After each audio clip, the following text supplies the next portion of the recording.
right? Oh, yeah, we've learned so much since our first Ultra, that's for sure. Oh, my goodness. Oh, Okay, welcome to the Spartan Canada Podcast. Tonight, I am with Jonathan Bouchard again, and it is 2025. We are excited. We're in a bit of a lull because, of course, it's not race season yet. So we've got a lot to talk about. I'm Jill Sargent, Spartan ambassador, podcast host. And we are ready to go. It's 2025. Welcome, Jonathan. How are you? I'm doing fantastic. It's great to be on the off season. Had a couple of months of kind of downtime, but now it's actually time to start ramping up training. Before I start my Spartan season, I've got the Boston Marathon coming up April 21st. Oh, So wow. So unfortunately, I just suffered an injury about 3 weeks ago. I'm working through that. It's coming along very nicely. I'm back to running. Last week, I ran over 100K in the week. So training's back on track. Probably behind 2 weeks or so, but the rest is doing fine so far. Yeah. And okay, so your training's behind 2 weeks, but what does that mean when you've been training for consistently 2 or 3 years? Is that a big deal? No, I just find that if I take some downtime, it takes about double the time to catch up. So I was down and out for about 3 weeks. Hmm. It's gonna take about a month and a half to feel where I was before I went down. Performance wise or speed or pace, you're still at the same level. You didn't really lose it. It's just your heart rate is way higher than it should be.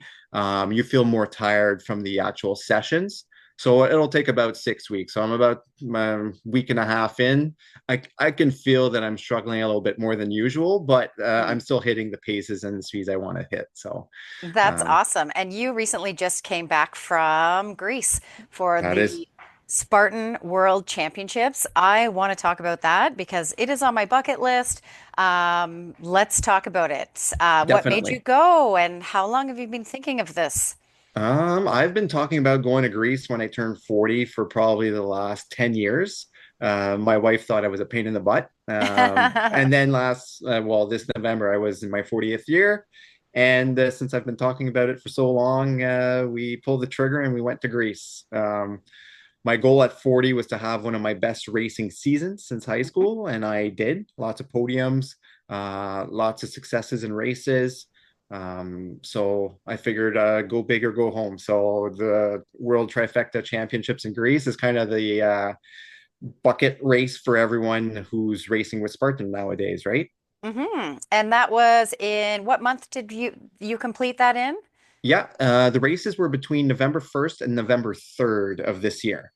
Okay, so take us through that. How does that go? How do you sign up for that? And like, what is it? How do you qualify? You qualify for the races. So to register open, you don't need to qualify. Anyone can sign Mhm. up.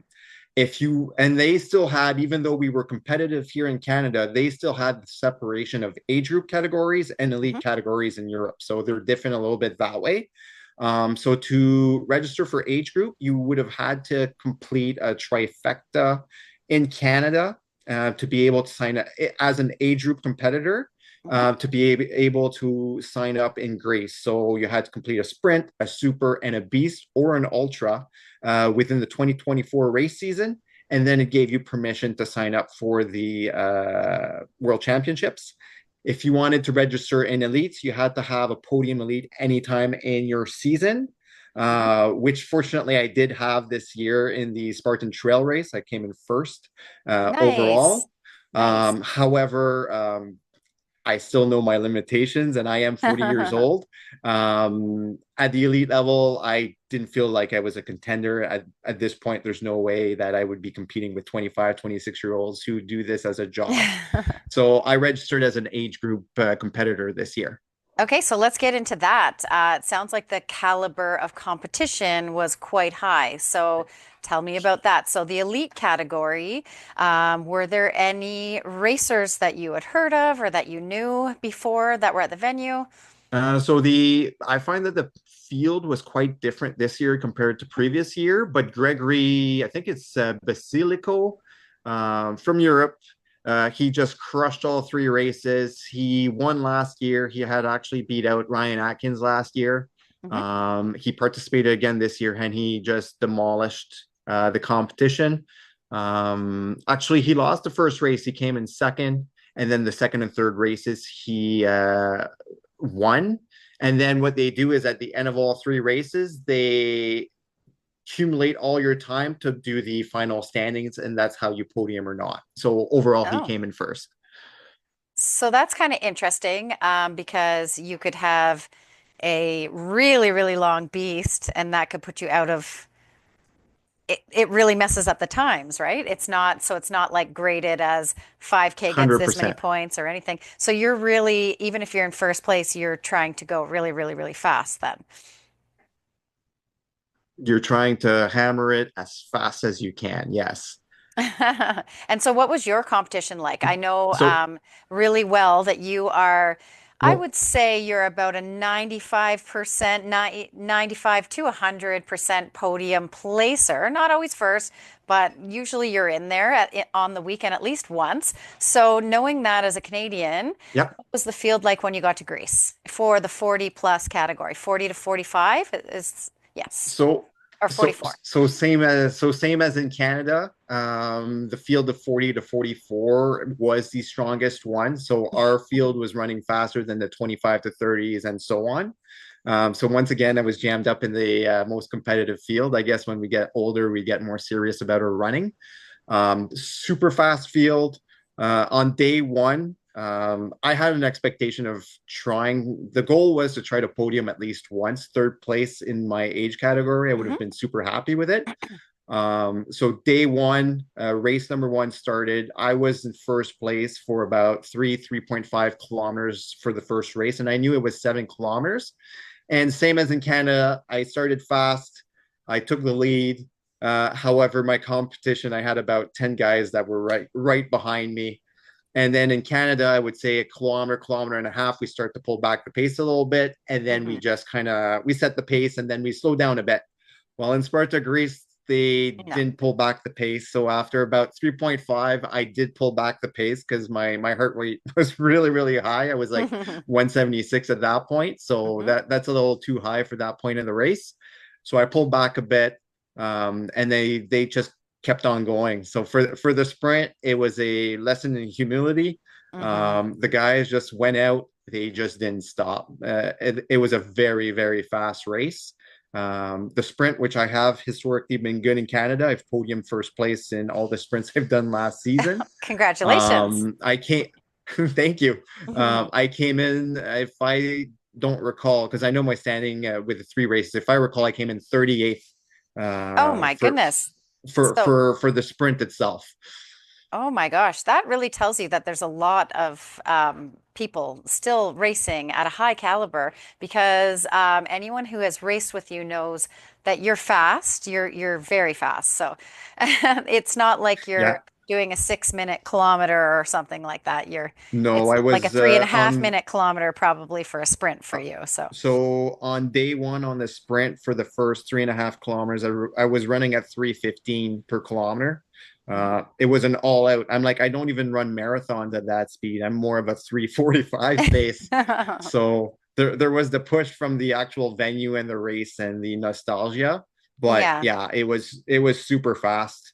Another challenging factor was it's super hot. Mm. My last training run in Canada, which was 2 days before flying out, was -5 degrees.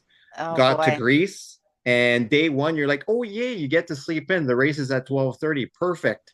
Well, at 12:30, it's peak daytime. The sun is super hot. It was 29 degrees. So there's no way to climatize unless you get there a couple of weeks ahead of time and you start running in Greece, unfortunately. So Yeah, um and heat, I know we've talked about this before. I'm personally not great in heat. I'm fine in the snow. Give me Arctic weather. I can do that, but the heat just really changes the game for me. So, how did you handle that? Were there water stations? Did you drink water this time? I know you're not a big stop and do anything kind of racer, but No, so in Canada, I'm not a stop and do anything racer, and I usually don't bring water up to a beast. A beast, I might wear a hydration pack if it's really hot on the day. If it's not, I'll just push without. Mhm. So in Europe, they don't have plastic cups. You need to drag a little reusable cup if you want one. So for the sprint, I didn't even bring one. I run usually up to 21K without water. Yeah. I'll be fine. It's all good. Um, Another lesson, I didn't have a cup. I didn't have a hydration pack. I Mm-hmm. was super parched 300 meters in. Oh. It was super dry and all the dust was being kicked up as we ran. And we were Mm-hmm. just breathing in all the dust because you're running essentially in a desert. I would compare it to the Nevada desert for people who have gone there. So you're running in very sandy terrain. Mm-hmm. It's still pretty compact, so it's not like running on a beach type of deal. It's very Yeah. compact terrain. However, it's still sand and it's kicking up. So you're Mm-hmm. breathing that in. You're super parched right off the get go. Um, Unfortunately, I had to push without water. Boy, I can assure you, for the super on day two, which normally I didn't have water, I had a full hydration pack on me. good for On you. Only brought one water bottle to limit the weight instead of two. Mm-hmm. But I did bring a hydration pack for that one because I wasn't living through that again. And speaking with other competitors in my wave, it's funny. Day one, no one had any. And day two, I would say 90% of the heat had hydration packs on. Yeah, I think unless you're used to that, oh my gosh. I personally love having water with me and I will take the extra weight. So I do not like the feeling of the dry mouth. I know some of the indoor races like DECA, I don't drink water there because it's faster and all of that. But for some reason, every venue is like the driest. It's crazy. So, and it's probably just because the adrenaline and you're excited and it's indoors and stuff. But yeah, I would not have loved that, although it's a great experience. So tell me about, are there any differences in obstacles or distance? Because I know sometimes Spartan math is different than regular math. So was it Correct. 5K for the sprint or was it more? No, so every race was more. So Okay. the 5K was 7K. Oh, The wow. 10K was 13K. Hmm. And then the 21, the Beast, they told us at the briefing the night before it would be 23K. It ended up without penalty loops, it ended up being 27K. Holy. So it made for a long race. So it was like encroaching on an ultra Yeah, in a we way. passed transition for sure. Yeah. That's awesome. So tell me about an obstacle that you loved there that we don't have here. Ape hanger. It's a very difficult obstacle. I had never done it myself. Thankfully, I spoke with other Spartan Canadians that attended the venue the night before we started. Hmm. Ape hanger is only on the Beast. I Okay. want to say it replaces Tyrolean Traverse because we didn't have that one. So I feel that is probably the replacement for the Europeans. Yep. And thankfully, I got tips from Kim Mercier Oh, the day okay. before, a couple of days before, who told me how to do it. And is basically go your hands sideways and you go sideways. Don't try to swing it like monkey bars and stuff. So, Okay, so describe that for us, for anybody who's not, well, we don't have a visual of it. So describe that for me. yeah. What is it like? Okay. So it's a large rig, kind of focused about the size of multi rig, let's say. Hmm? So there's pillars on the corners. And then it's essentially monkey bars, which are very close together, right? So they're Hmm. probably a foot and a half apart, and you're just going from monkey bar to monkey bar. However, they're not solid. It's not metal. It's all like kind of lines and stuff. So every time you go forward, the whole contraption is moving. So the first 50% you're going through the rig, you're going up, which is harder and harder to push. But then Uh-huh. once you reach the middle, you're coming down, so it's a lot easier to go through. And that's one of the penalty loops I didn't want to do because if you failed ape hanger, because it is one of the more difficult obstacles that there was on the course, you had to do a different barbed wire crawl, and you did it twice. You had to crawl Oh, across, make it to the end, turn around, and crawl back, and then you could carry on your path right there. So yeah. you So really serious penalties. all the penalty loops in Europe are way harder than in Canada. I will Hmm. enjoy if I get a penalty loop in Canada this year. Lengthwise, they're super long. I would say 500 meters long. Most of them have a carry. You're either carrying those big chains that you put around your neck, and those chains are deceivingly heavy. Like they are Oh, they look disgusting. heavy. They weigh, I would estimate, over 100 pounds. Oh They my are goodness. super heavy. They destroy your legs. So for penalty loops, you either do a chain carry, you either do the bucket carry, It's the female weight, so it's the 40-pounder, I believe you guys have.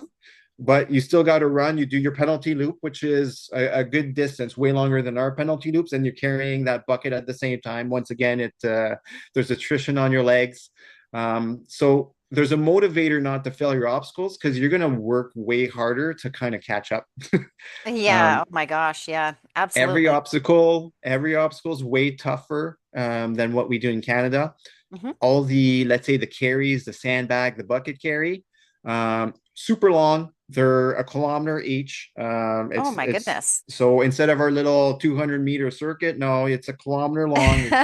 You're carrying those. So you for the carries, you had obviously the bucket, the sandbag, you had the cinder block, ultra heavy, super compact, very Scratchy. sharp on the edges. It really it cuts your neck. The chain. You had did we have two buckets on the beast? We had two of something on the beast. Like it was just nonstop carries. It was Which, fun. some people are asking for that all the time. So if you Yeah, want heavier things, you need to be getting to the World Trifecta Championship. Now, did you get definitely. any penalty loops through the weekend? So I missed my spear on the sprint. So in Greece, they brought back the burpees for the spear throw only. Hmm. So I went to the burpee zone twice out of three times. I nailed one. I nailed my beast, thank God, because I was Oh, good. exhausted. So burpee zone, there was a referee on site. They had cameras filming you. You had to do 30, and there was penalties for every burpee you missed. I think they said it was 30 seconds per burpee. So I would count 32 in case Oh, my count in my mind was off, yeah. and just make sure that you were good. I And always then did that too. little secret on the beast, you have two spear throws. Oh, lovely, lovely. Yeah, That's so you so have one as you climb up the mountain right at the very top when your heart is really spiking and you're exhausted from the climb. You have a spear throw there. The targets are a little closer, so it's a little easier. hmm. And But that one not was when you've horrendous. climbed a hill and Exactly. And then if you missed that one, you were going down the hill on a steep edge with a big chain. Oh, lovely. Thankfully, I got the bonus spear throw because that one was a morale killer for sure. I bet. Oh my goodness. How did you handle that after, like, how did you get your head back in the game? Because I know you're super competitive. Yeah.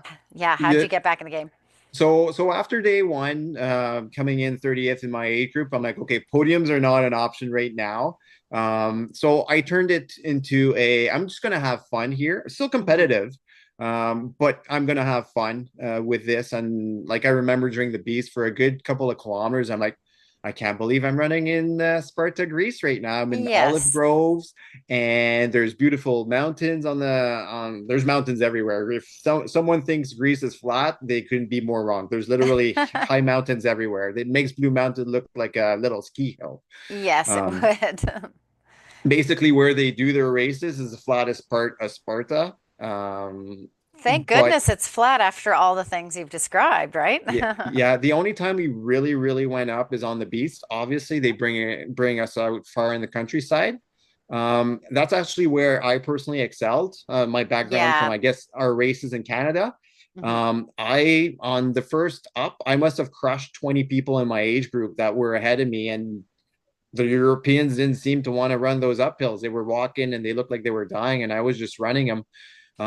Where they're very proficient compared to myself, and I've bought supplies to become more proficient, is Hmm. all their carries, they're running them from A to Z. They're not walking them, their buckets, their Oh, sandbags, yeah. their cinder blocks, their chains, they are running with them. Hmm. So obviously when I was walking, I remember I think it was on the sprint, like about 15 people passed me at the bucket because I'm walking it like at home and Yeah. and like I'm power hiking it at a good pace, but they're literally like almost running full speed. So Hmm.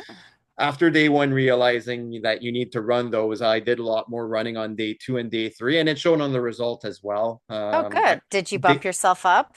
Definitely. So day two, so day one was 38, if I'm not mistaken. Day two on the super, I was 19th. I had a goal of under 20. Oh, I came nice. in 19th. And then day three, I came in 16th on the beast, which I was very happy about. Yeah, So because it's the same people for 3 days, so that's nice to exactly, see that. And exactly. And then my overall ranking for the three races, because they combine your times, I was 18th in all. So I was very happy about that.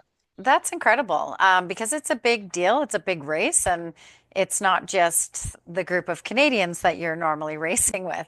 Oh God, no, no. The Europeans are very fast, and they've got the home field advantage, right? It'll be interesting to see when True. they come to West Virginia, how they're Yes. going to do on those huge mountains. Yes, so for anybody that doesn't know, next year, this year, actually 2025, the Trifecta World Championship is going to be in West Virginia, which I have never been to personally, but anybody I've talked to said it's an amazing venue. Yes, it's not Greece, but if they had to pick a venue, that would be a great venue for it. What are your thoughts for this year? Are you considering doing it again, or are Uh, you taking a break from it? no, I wouldn't go back to Greece just because it's very costly. But West Mhm. Virginia, my wife immediately saw that I was disappointed with my results in Oh. Greece. Hmm. So she's like, "It's a once in a lifetime opportunity, John. If you want to go to West Virginia, we'll come with you. It's drivable. It's 9.5 hours. Hmm. So I'm already registered. I registered my kids as well to run the Oh, races. good.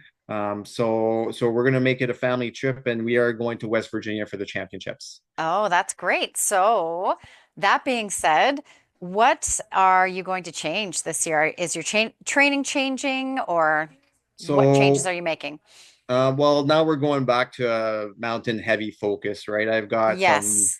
some elevation maps from previous years from West Mhm. Virginia, and you're going up hills again. You're Tremblant on steroids, basically. So I'll be at Mount St. Louis very often this year and running ski hills. Um, Amazing. During the off season right now, I'm running on high elevation on the treadmill because can't hit the ski hills right now, and it's Mhm. minus 28 most mornings. So I know. My I'm goodness. doing the I'm doing the 15-degree with weighted vest, weighted ankle weights, and just trying Nice. to get the leg strength up sooner. Usually I don't do that, but this year I'm doing it to kind of bring the fitness up a notch higher.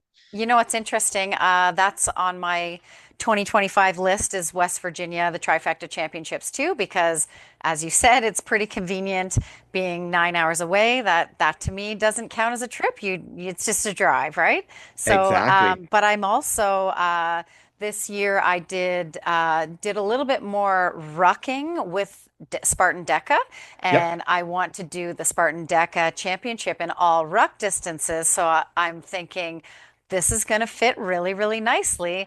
I'm going to do hills with that ruck. I'm going to sleep in the ruck. I'm going to hang out in the ruck. The ruck is going to be my bestie. And so I'm going to have fun with that. And I feel like it'll complement that quite a lot. So, Oh, you might be passing me on those power hikes up.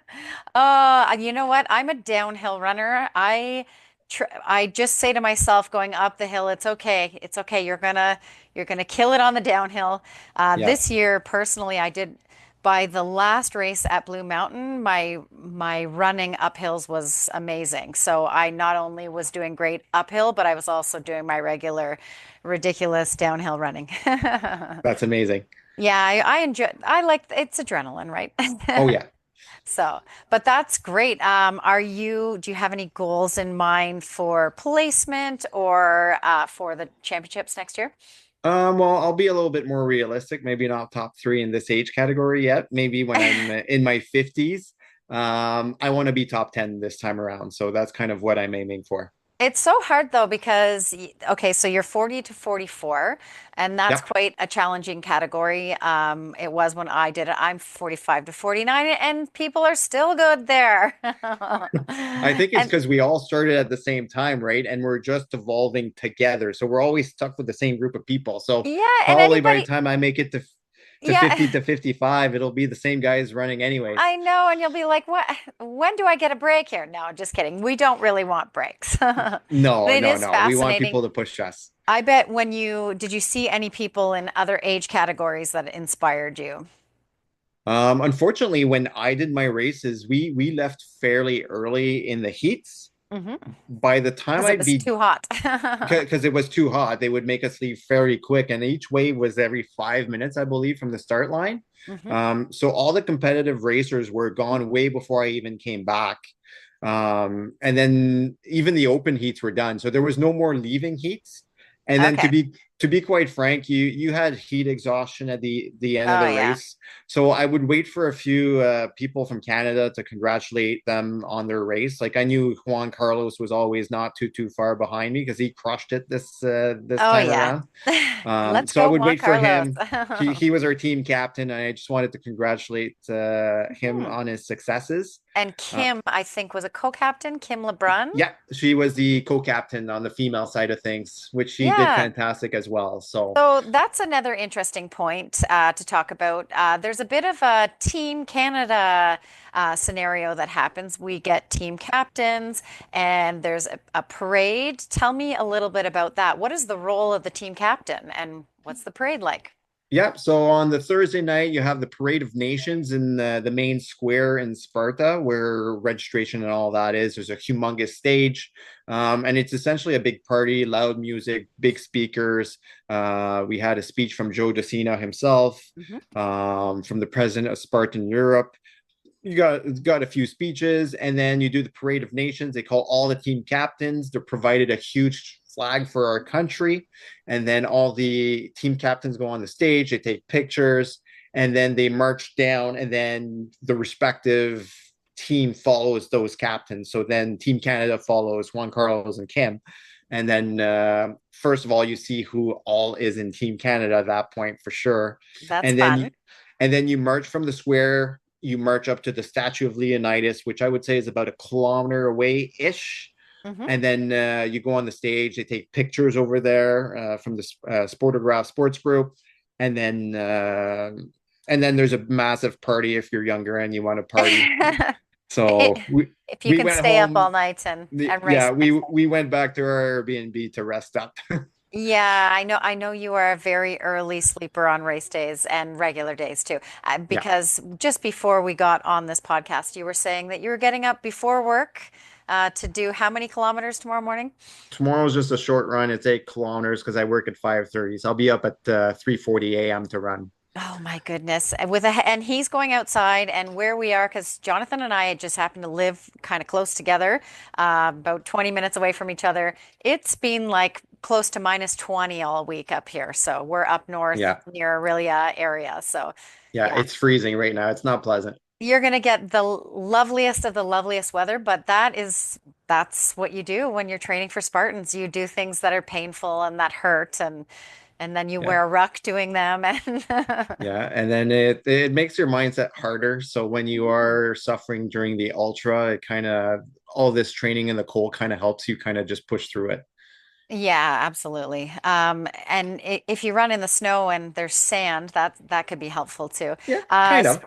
Spartan has a few different championships, but I think this will be a really good one for 2025 for Canadians who are interested in doing it because it is drivable for most people in Ontario, at least, Yep. depending on as long as you live near the Toronto area. Well, actually, most of Ontario. But so that should be an awesome thing. I hope to see a whole bunch of Canadians doing it this year. And I think that's really neat that your daughters are going to do that or your kids are going to be doing that. Is there a trifecta for them or do they get Un silver medal un or? Unfortunately, they don't have a trifecta for them. They can only do one race over there. So they're all registered for one race. So my two younger boys will do the Saturday and my two girls will do the Sunday. Mhm. My two girls are in the competitive heat and the boys are in the Nice. open heat. So once again, to be in the competitive, they had to complete a trifecta the year before. And fortunately, this year, this 2024 is the first time I actually made them get the trifecta. They did three Oh. races during the season. So it actually fell perfectly. Which is so funny because you're there all the time and your kids are quite the athletes, that's for sure. Yeah. And then I told them if I'm paying for you to go to West Virginia and the race fees are a little bit more significant than your standard races we're used to. I'm Hmm. like, if I'm paying for you guys to be there, you're gonna train. and already they're training twice a week. Oh, wow. I create them a little. Sometimes I'm at work and I just leave them a note on the counter of when you get home from school, go on the treadmill, and this is what you're running: your speed, your distance, your time, and That's amazing. And do you so kind of tailor that to each child? yep, both. And tell us the ages of your kids again. My oldest is 10. She's almost 11. So 10, 9, and the 4-year-old's not training and the 3-year-old's not training. Just my two girls are training right now. So they're Yeah. 10 and 9, almost 11 and 10. Okay. That's a good age to start. Absolutely. I love that. I mean, you can start at any age. Kids want to be involved with their parents. I know my daughter just wanted to kind of follow me around and she actually wanted to be competitive with me, and that hasn't stopped. So, Perfect. And you just got to keep in mind for the people who are like, oh, he's training his kids. You got to limit the training, right? So it's twice a yeah. week for now. I'll probably ramp it up to 3 times a week when we're in the springtime. And it's not very long. Like it's 15 minutes. Their long run, if I try to pick a long run, I'll be like 22 minutes type of deal, right? Yeah. Because And, you you can't make know, them run for 45 minutes. no, that's a whole different, unless that's what they're driven to do. The thing with kids is that they can run around for hours and hours and hours every single day, but it's got to be led by them. So they have to Yeah. have, in my opinion, in Yep. my undoctorly opinion, I think that you can train kids if they've got a desire to either do well at the race or they've got a desire to do the training. I don't think you have to push them a little bit into things because as a parent, your responsibility is to also keep them healthy and things. But I Yeah. mean, I don't think anybody would judge you by saying that you're training your kids, especially with the knowledge that you have on training and all of those things. I would have been pretty excited. In fact, my dad trained me for every sport that I did, and I'm 46 years old. So this was back, nobody was training for things back then. He was always my coach. He always made me do ridiculous things. I at one point for soccer was doing what he called deep knee bends, but they're squats. And we were doing hundreds of them all the time. And I remember not liking it, but also being really like excited that he was excited about my sport. He was doing them with me. And then I was also like trying to get better at the thing too. Yeah. I also remember as a kid at like being made to run before school because I had made this rep baseball team and I was the youngest and the tiniest kid of all of them. So he wanted to make sure that I was not going to be like the runt of the litter and it be obvious. So he was making me do stuff. And I remember hating it in the moment, but being really thankful before and after that he did that kind of stuff. So. Definitely. That's awesome. Yeah, I think there's a balance. I think you let your kids lead it, but at the same time, I think you do have to push them a little bit because honestly, wouldn't we all rather just lay around sometimes all day long and if it Oh didn't yeah. make us sick and it didn't make us depressed and And you know it's what? You know what, easy. Jill? When I'm on my off season, I feel like I'm less energetic. As much as I'm tired from running, because I do run a Hmm. lot. When I stop running, I feel even more tired. Yes, I Right? So know. it's kind of a lose lose. So it's either you feel somewhat tired or you feel really tired. And the difference is, do my legs hurt or do my legs not hurt? Yeah, and mine is kind of like, did I go to sleep at a reasonable time because I was tired and could go to sleep, or did I stay up all night? Because I get the same way. It's really important too for athletes to have planned and scheduled rest time. I like to get sick every year at the end of the year, and that just, that's my thing. But then I also try to take a lot of December off. This year, the Yep. DECA World Championships was a little bit later, so I didn't have a lot of time. But of course, I picked up COVID for the I did last too. little bit there. Oh, nice. Yeah, it's really going around right now. And so I was flat out, and now I've just come back to training, and I am so excited. My body feels amazing. Like it's just there are no joint issues. There's no back or knee or anything. It's like my Yep. body's fresh and ready to go. So it is good to rest your body, but I totally understand the like, I need to go out and do something, or I'm going to go stir crazy or go for another nap. Yep. But Well, on that note, I am so excited to see how that all goes down for you. I follow you on Strava, so I actually love Strava because I get to see what everybody else is doing.